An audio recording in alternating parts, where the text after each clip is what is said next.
الحمد لله نحمده ونستعينه ونستغفره ونؤمن به ونتوكل عليه ونعوذ بالله من شرور أنفسنا ومن سيئات أعمالنا من يهده الله فلا مضل له ومن يضلله فلا هادي له ونشهد أن لا إله إلا الله وحده لا شريك له ونشهد أن سيدنا ومولانا محمدا عبده ورسوله صلى الله تعالى عليه وعلى آله وأصحابه وبارك وسلم تسليما كثيرا كثيرا أما بعد فأعوذ بالله من الشيطان الرجيم بسم الله الرحمن الرحيم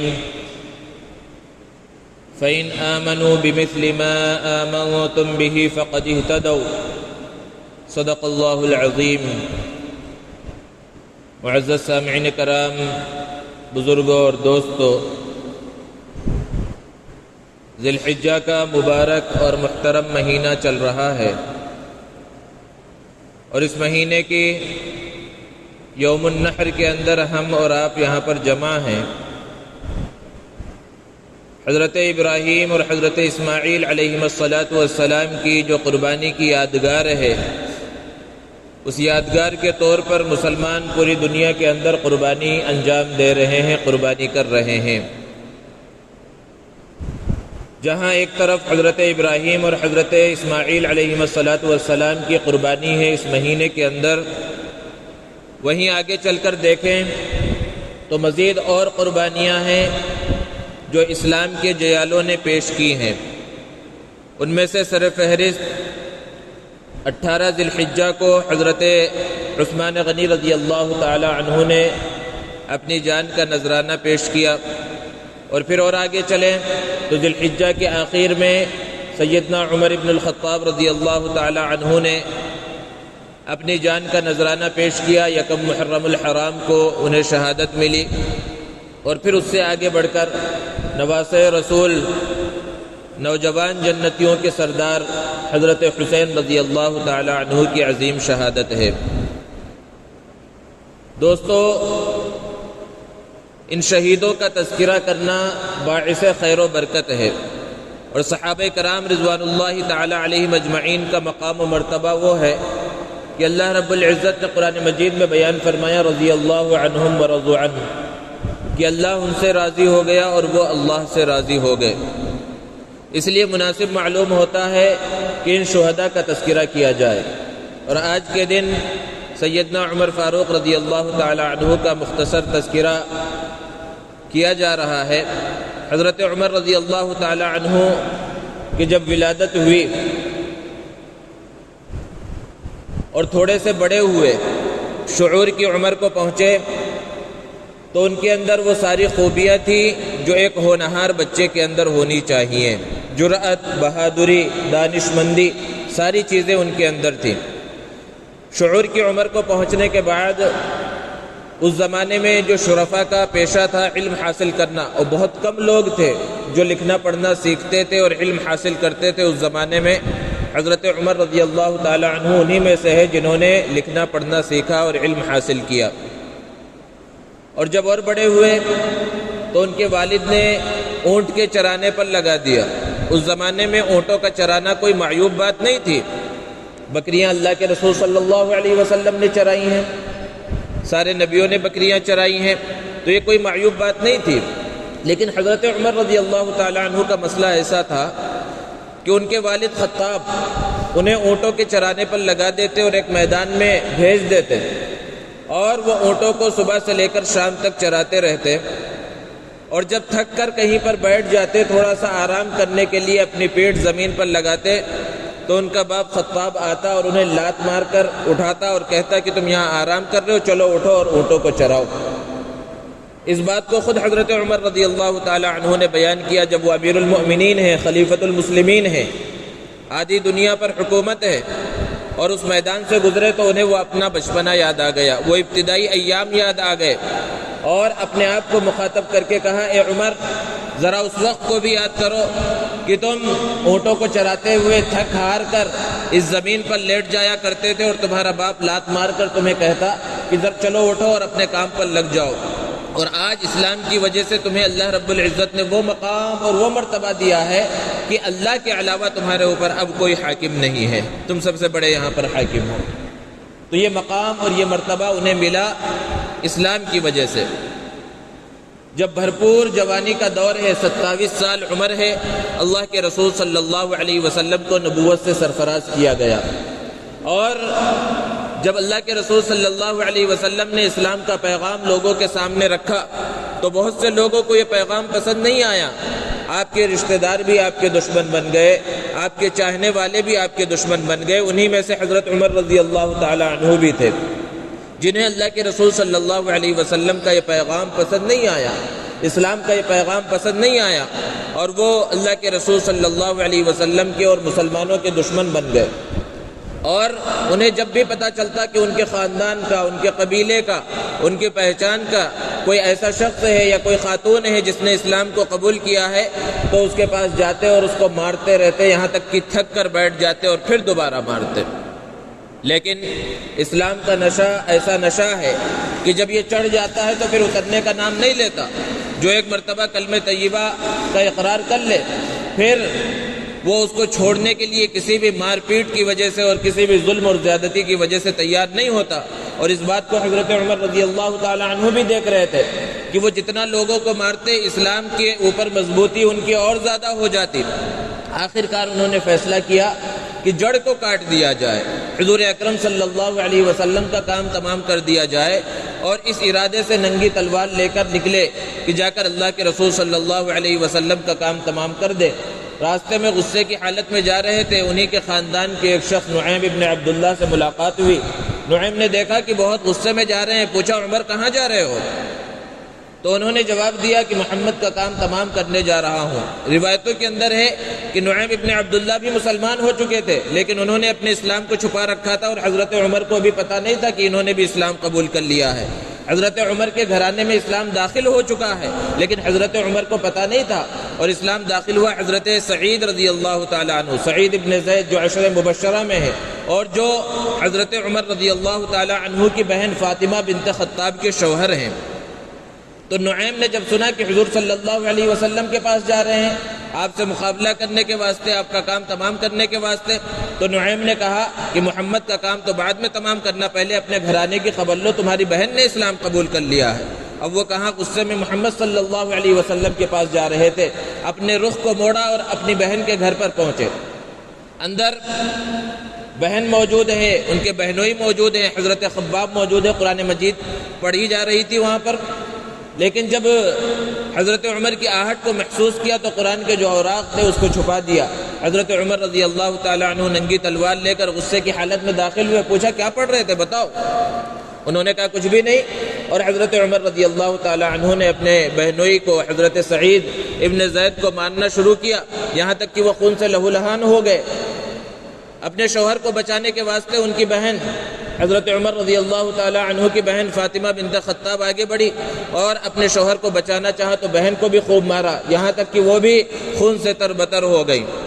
اور شاعر نے اس نقشے کو کھینچا ہے کہ بہن بولی عمر ہم کو اگر تو مار بھی ڈالے، بہن بولی عمر ہم کو اگر تو مار بھی ڈالے، شکنجوں میں کسے یا بوٹیاں کتوں سے نچوا لے، مگر ہم دین حق سے ہرگز پھر نہیں سکتے، بلندی معرفت کی مل گئی ہے گر نہیں سکتے۔ جب دیکھا اس استقامت کو، بہن اور بہنوئی کے اس استقامت کو دیکھا کہ مار پیٹ کا کوئی اثر نہیں ہو رہا ہے، تو پھر آخر کار حضرت عمر رضی اللہ تعالی عنہ تھوڑے ٹھنڈے پڑے اور کہا اچھا لاؤ مجھے دکھاؤ آخر وہ کون سا کلام ہے، وہ کون سی چیز ہے جو تم پڑھ رہے تھے۔ اور پھر اس کے بعد حضرت عمر رضی اللہ تعالی عنہ کو ایمان کی دولت نصیب ہوئی۔ کہاں ننگی تلوار لے کر اللہ کے رسول صلی اللہ علیہ وسلم کا کام تمام کرنے جا رہے تھے، یہاں پر غسل کیا اور قرآن مجید کی آیتیں پڑھی، اور پھر اس کے بعد اسلام قبول کرنے کے واسطے پھر اللہ کے رسول صلی اللہ علیہ وسلم کے پاس جا رہے ہیں۔ اب ارادہ بدل گیا، پہلے ارادہ دوسرا تھا، پہلے نیت دوسری تھی، پہلے بھی ہاتھ میں وہ ننگی تلوار تھی، اب بھی ہاتھ میں ننگی تلوار ہے، لیکن مقصد کچھ اور ہے۔ اب نیت بدل چکی ہے، دل کی دنیا بدل چکی ہے۔ اللہ کے رسول صلی اللہ علیہ وسلم کے پاس اب جا رہے ہیں۔ اللہ کے رسول صلی اللہ علیہ وسلم دار ارقم میں موجود رہتے تھے۔ صرف 40-50 لوگ اس وقت تک مسلمان ہوئے تھے۔ چھپ چھپ کر نمازیں پڑھی جاتی تھی، چھپ چھپ کر عبادتیں کی جاتی تھی۔ حضرت عمر رضی اللہ تعالی عنہ اسی ننگی تلوار کے ساتھ دار ارقم پر پہنچے۔ دروازہ کھٹکھٹایا، اندر سے لوگوں نے جھانک کر دیکھا تو کہا کہ حضرت عمر رضی اللہ تعالیٰ عنہ ہے اور ہاتھ میں ننگی تلوار ہے۔ حضرت حمزہ رضی اللہ تعالیٰ عنہ جو اللہ کے رسول صلی اللہ علیہ وسلم کے چچا ہیں اور کچھ دن پہلے انہوں نے اسلام قبول کیا تھا، انہوں نے کہا دروازہ کھول دو، آنے دو، اگر اچھی نیت سے آیا ہے ہم استقبال کریں گے، اور اگر نیت اچھی نہیں ہے اسی کی تلوار سے اس کا کام تمام کر دیا جائے گا۔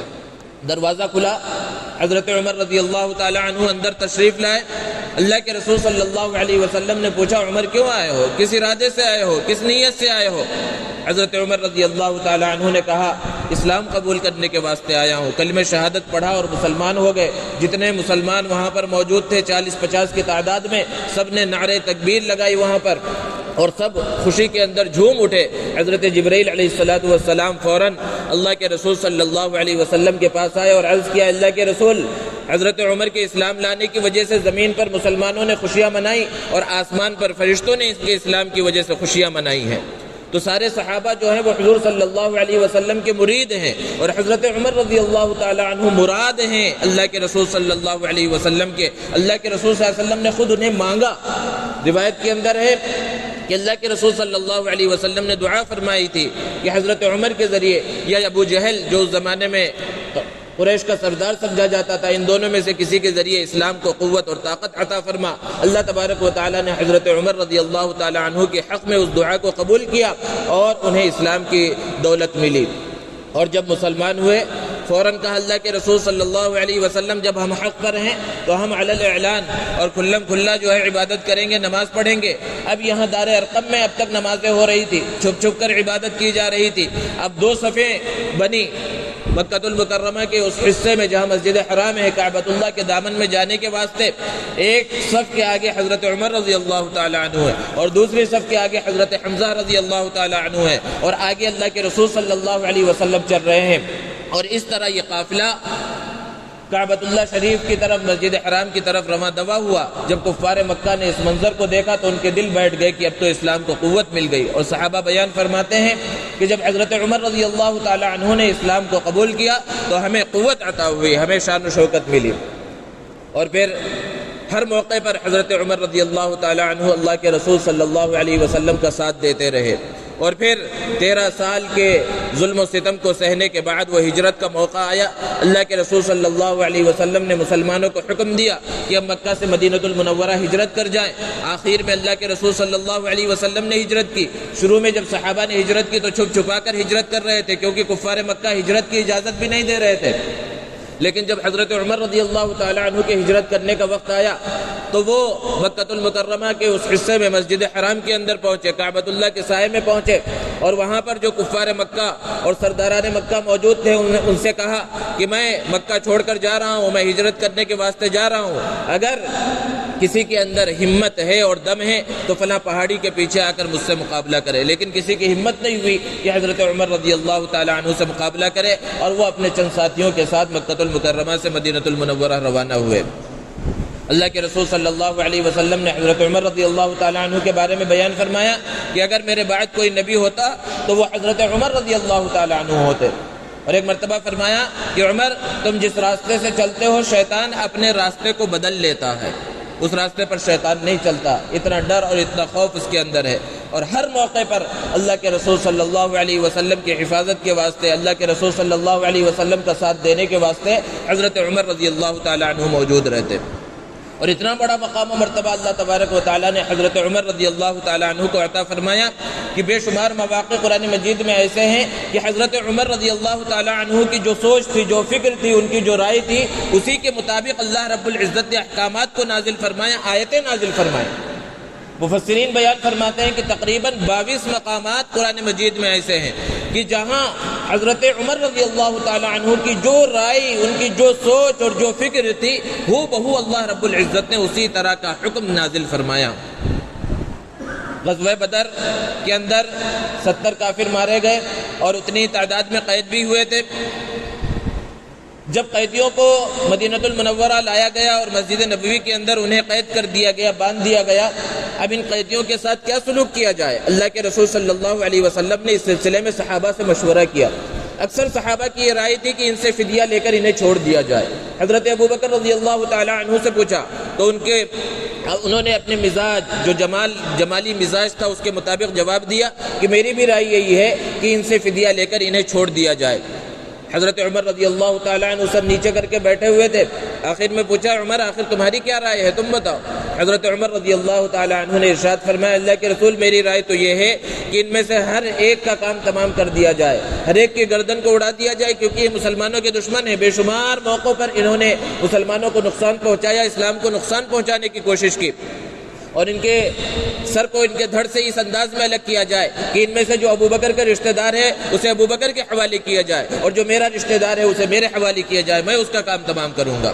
لیکن چونکہ اللہ کے رسول صلی اللہ علیہ وسلم پہلے فیصلہ فرما چکے تھے کہ انہیں فدیہ لے کر چھوڑ دیا جائے، اسی فیصلے کو آپ صلی اللہ علیہ وسلم نے باقی رکھا۔ حضرت جبرائیل علیہ السلام فوراً اللہ کا پیغام لے کر نازل ہوئے، ما کان لنبی ان یکون له اسرى حتى يثخن في الارض، کہ نبی کے واسطے یہ بات مناسب نہیں ہے کہ قیدی اس کے پاس رہیں اور پھر وہ انہیں چھوڑ دیا جائے اور وہ زمین میں جا کر فساد مچائیں۔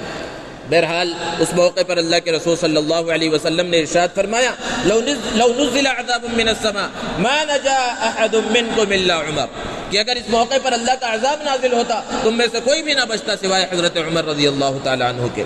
تو اتنا بڑا مقام و مرتبہ اللہ رب العزت نے انہیں عطا فرمایا۔ ایک موقع پر اللہ کے رسول صلی اللہ علیہ وسلم کے ساتھ کعبۃ اللہ کا طواف کر رہے ہیں۔ جب طواف کے ساتھ چکروں سے فارغ ہوئے، حضرت عمر رضی اللہ تعالی عنہ نے اللہ کے رسول صلی اللہ علیہ وسلم سے عرض کیا، اللہ کے رسول میرا دل چاہتا ہے کہ جب میں طواف سے فارغ ہوں تو اس مقام ابراہیم کے پاس 2 رکعت نفل نماز پڑھوں۔ آپ صلی اللہ علیہ وسلم خاموش رہے، کیونکہ اللہ کے رسول صلی اللہ علیہ وسلم کی صفت کیا بیان کی گئی قرآن مجید کے اندر، وَمَا يَنطِقُ عَنِ الْهَوَىٰ إِنْ هُوَ إِلَّا وَحْيٌ يُوحَىٰ، کہ اللہ کے رسول صلی اللہ علیہ وسلم وہی بات بیان فرماتے ہیں جو اللہ کی جانب سے حکم آتا ہے۔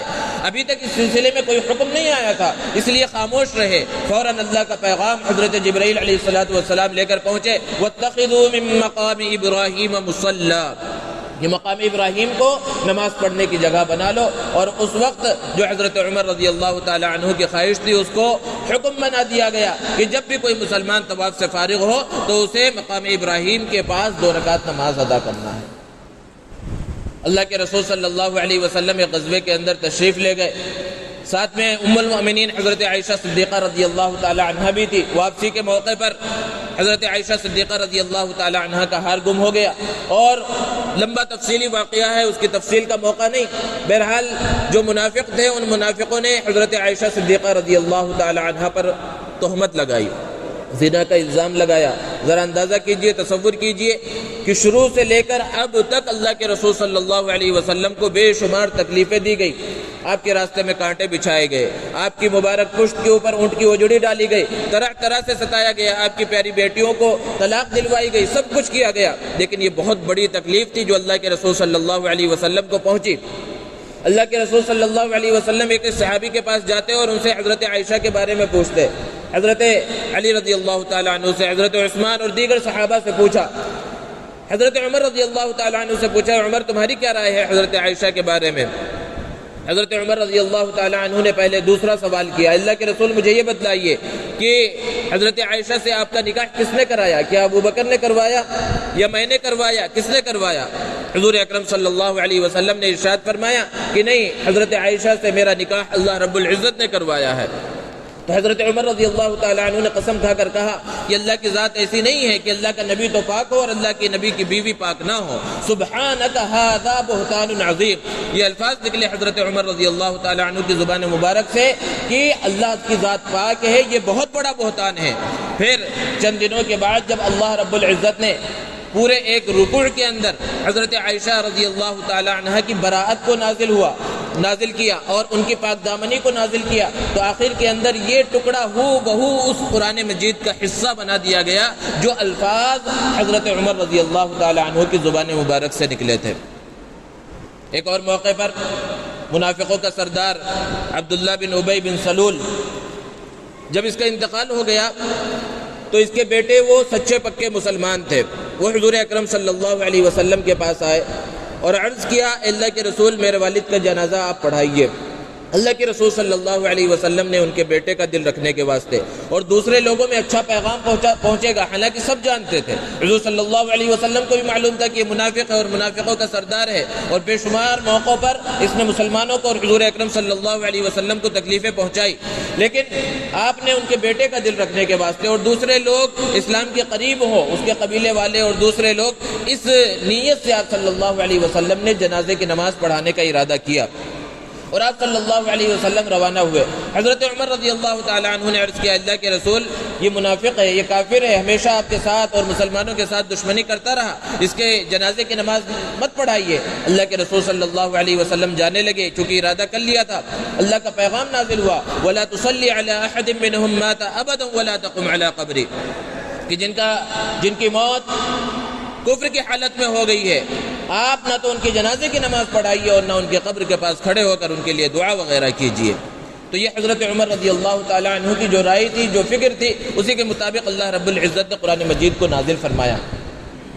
پردے کا حکم، حضرت عمر رضی اللہ تعالیٰ عنہ کی خواہش تھی کہ پردے کا حکم جلد سے جلد نازل ہو، اس خواہش کو دیکھتے ہوئے اللہ رب العزت نے پردے کا حکم نازل فرمایا۔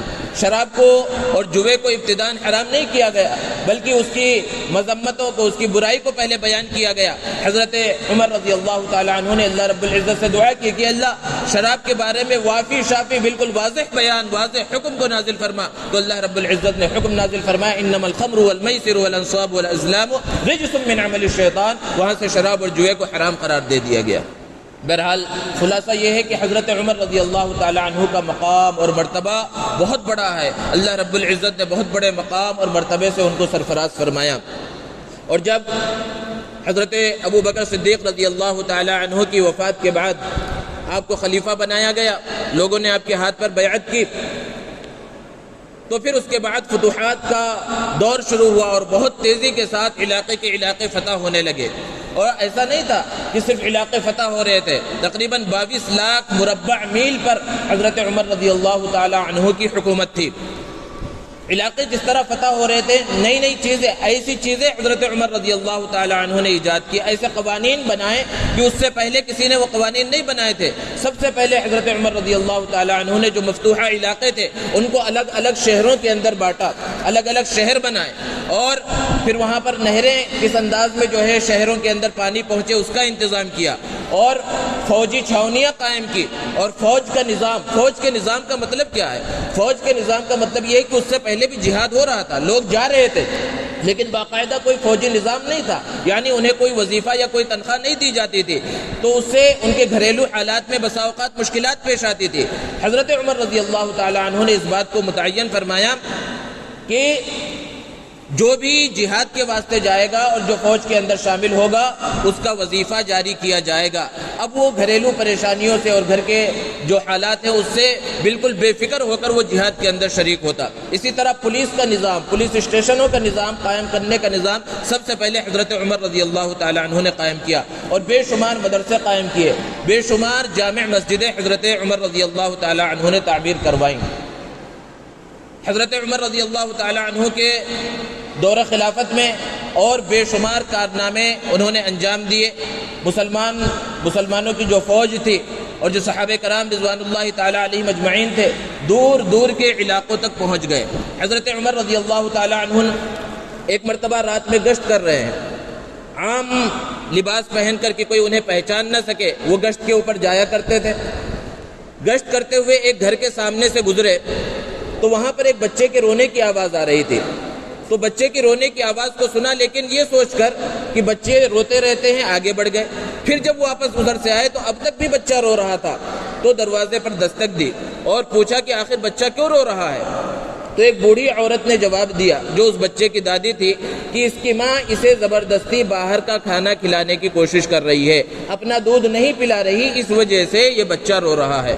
حضرت عمر رضی اللہ تعالی عنہ نے پوچھا کہ ابھی تو اس بچے کی دودھ پینے کی عمر ہے، پھر اس کا دودھ کیوں چھڑانے کی کوشش کی جا رہی ہے، اس کو دودھ کیوں نہیں پلایا جا رہا؟ تو اس بوڑھی عورت نے، اس کی دادی نے جواب دیا کہ دراصل آپ کی حکومت نے یہ قانون بنایا ہے کہ بچے کا وظیفہ اس وقت جاری کیا جائے جائے گا جب وہ باہر کی غذا کھانے لگے. جب تک ماں کا دودھ پیے گا اس کا وظیفہ جاری نہیں کیا جائے گا. ہمارے پاس پیسے کم ہیں اس لیے اس کی ماں چاہتی ہے کہ جلدی یہ باہر کا کھانا کھانے لگے تاکہ آپ کی حکومت اس کے لیے وظیفہ جاری کرے.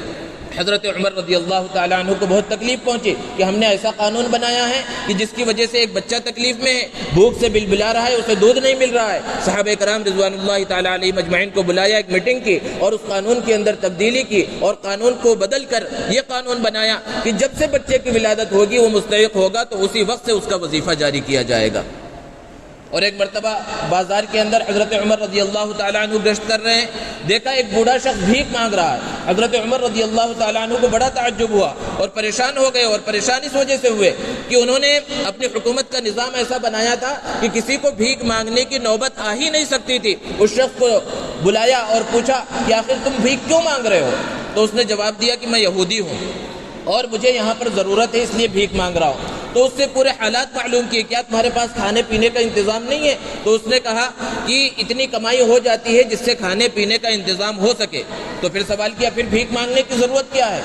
تو اس یہودی نے جواب دیا کہ دراصل بات یہ ہے کہ جو غیر مسلم آپ کی حکومت میں رہتے ہیں, آپ کا یہ قانون ہے, اسلام کا یہ نظام ہے کہ انہیں کچھ جزیہ دینا پڑتا ہے ان کے جان مال کی حفاظت کے واسطے, اور چند دنوں کے بعد وہ تاریخ آنے والی ہے. ہماری کمائی اتنی ہوتی ہے کہ ہمارے گھر کا خرچہ چل جاتا ہے, لیکن وہ سالانہ جو جزیہ دینا ہے اس کے واسطے میرے پاس پیسے نہیں ہیں, اس لیے بھیک مانگ کر وہ پیسے جمع کر رہا ہوں.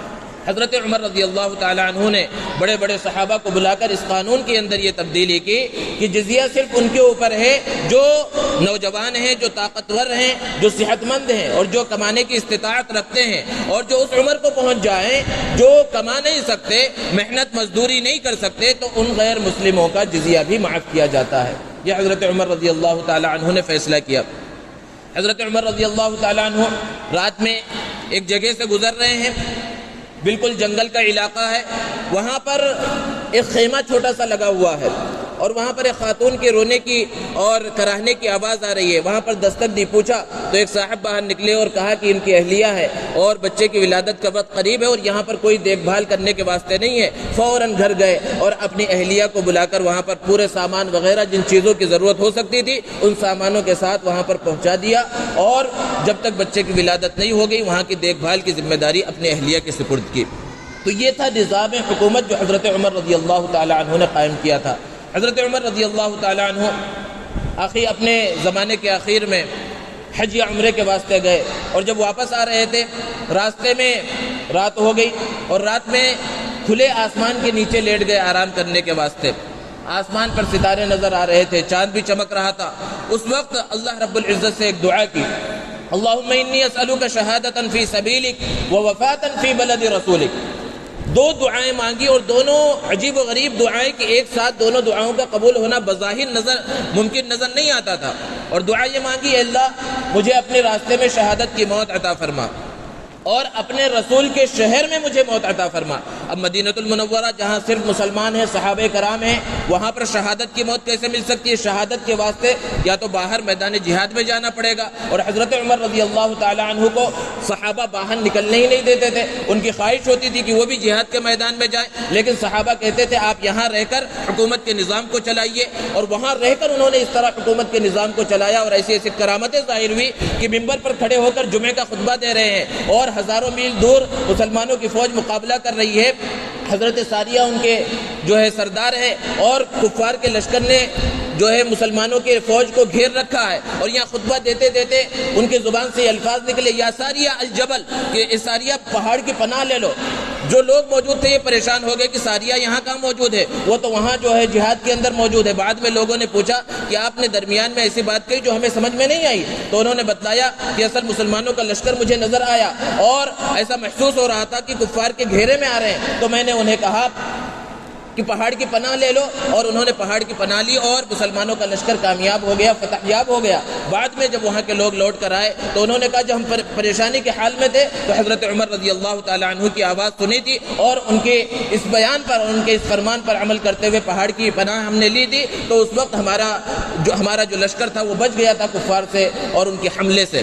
حضرت عمر رضی اللہ تعالیٰ عنہ ایک موقع پر صرف بیت المقدس گئے، جب وہ علاقہ فتح ہوا تو وہاں کے لوگوں کی یہ خواہش تھی کہ خود خلیفۃ المسلمین آئیں، امیر المؤمنین آئے۔ حضرت عمر رضی اللہ تعالیٰ عنہ وہاں پر تشریف لے گئے اپنے غلام حضرت اسلم کے ساتھ، اور ایک ہی اونٹنی تھی، باری باری سے سوار ہوتے، اور جب بیت المقدس کے قریب، فلسطین کے قریب پہنچنے کا وقت آیا تو باری حضرت اسلم کی تھی، اور ایک خلیفہ ہے، آدھی دنیا کا حکمراں ہے، وہ اونٹ کی نکیل پکڑ کر وہاں پر شہر کے اندر مفتوحہ علاقے کے اندر داخل ہو رہا۔ یہ حضرت عمر رضی اللہ تعالیٰ عنہ کی صفات تھی، اور آپ کی جو ہے آپ کا اخلاص تھا۔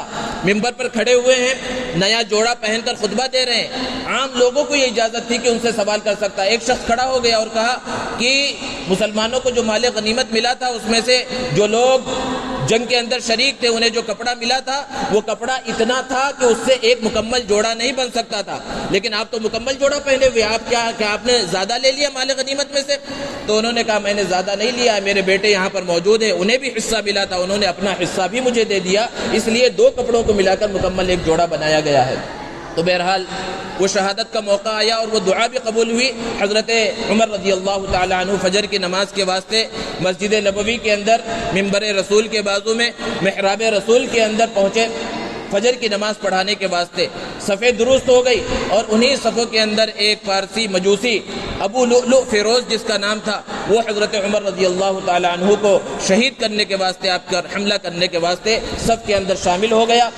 اور جب تکبیر تحریمہ کہی گئی اور قرآن مجید کی تلاوت شروع کی گئی، اس نے آگے بڑھ کر 6 بار حضرت عمر رضی اللہ تعالیٰ عنہ پر کیے، اور ایک بار ناف کے نیچے لگا جو سخت مہلک وار تھا۔ حضرت عمر رضی اللہ تعالیٰ عنہ گرنے لگے، لیکن اس سے پہلے حضرت عبد الرحمن ابن عوف رضی اللہ تعالیٰ عنہ کو نماز پڑھانے کے واسطے آگے کر دیا۔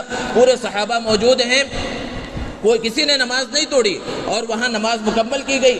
ایک طرف حضرت عمر رضی اللہ تعالیٰ عنہ درد سے تڑپ رہے ہیں، پھر دارالخلافہ لایا گیا۔ سب سے پہلی چیز حضرت عمر رضی اللہ تعالیٰ عنہ نے پوچھی کہ کیا کسی مسلمان نے تو میرے اوپر حملہ نہیں کیا؟ جب بتلایا گیا کہ ایک مجوسی نے حملہ کیا ہے تو آپ نے اللہ کا شکر ادا کیا، اور پھر اس کے بعد حضرت عائشہ صدیقہ رضی اللہ تعالیٰ عنہ کے پاس اپنے بیٹے کو بھیجا کہ وہ جگہ جو خالی ہے اللہ کے رسول صلی اللہ علیہ وسلم کے حجرے میں، وہاں دفن ہونے کی انہیں اجازت دی جائے۔ اور پھر حضرت عمر رضی اللہ تعالیٰ عنہ بالآخر یکم محرم الحرام کو شہادت کا جام نوش کیا، اور حضور اکرم صلی اللہ علیہ وسلم اور اپنے ساتھی حضرت ابو بکر صدیق رضی اللہ تعالیٰ عنہ کے بازو میں دفن ہوئے۔ اللہ رب العزت سے دعا ہے اللہ تبارک و تعالی ہمارے دلوں کے اندر صحابہ کرام کی سچی پکی محبت عطا فرمائے۔ وآخر دعوانا ان الحمد للہ رب العالمین۔